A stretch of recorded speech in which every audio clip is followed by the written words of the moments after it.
The YCN Game of the Week crew followed the number 3 Kearsarge boys basketball team down to Southern New Hampshire University in Manchester yesterday as they faced number 2 Conant in the D3 semifinals.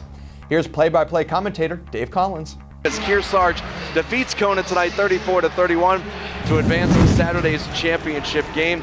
Tom Johnson, the sophomore, he had to play point guard tonight because his teammate Trent Nordsey got into foul trouble. Johnson hit a few three-pointers early in the first half and was really the catalyst and kept Kearsarge in this ballgame, especially in overtime.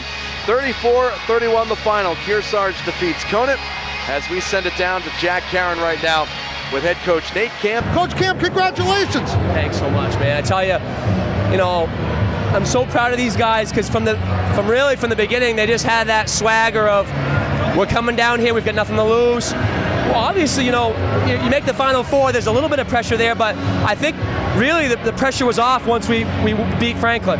You know what I mean? Like, they tested us, and we had to bounce back, and they threw some uppercuts at us, and we were able to manage that. We made it through. All the talk's been about Pelham Conant. So it was us against the world tonight. I told the guys that, and they just played with that chip the whole night. And they've got, Conant's a great program, one of the best in the state, regardless of division.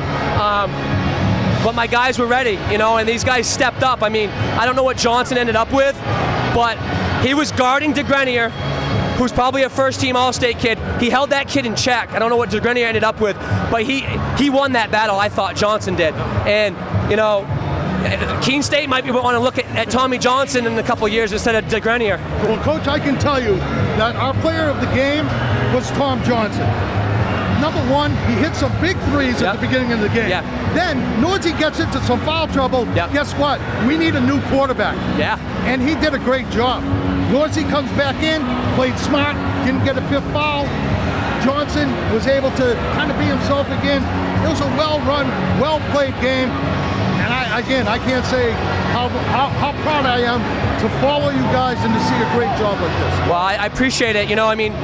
When Johnson got that tip, when it went on the overtime tip-off, and he went in there and we took the lead, I just knew. I'm like, these guys were ready to go.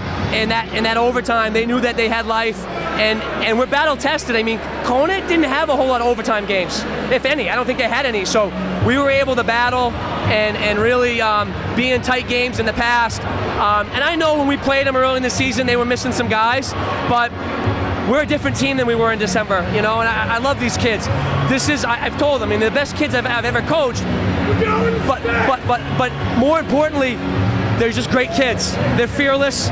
They're the kids that you want at your house. I've had number of team dinners over there, and I want them around. They're family for life. And this community, this community is unbelievable. They are great. They are great. Coach, again, best of luck on Saturday. And I guess I'm going to have to pay admission for this one, okay? There you go.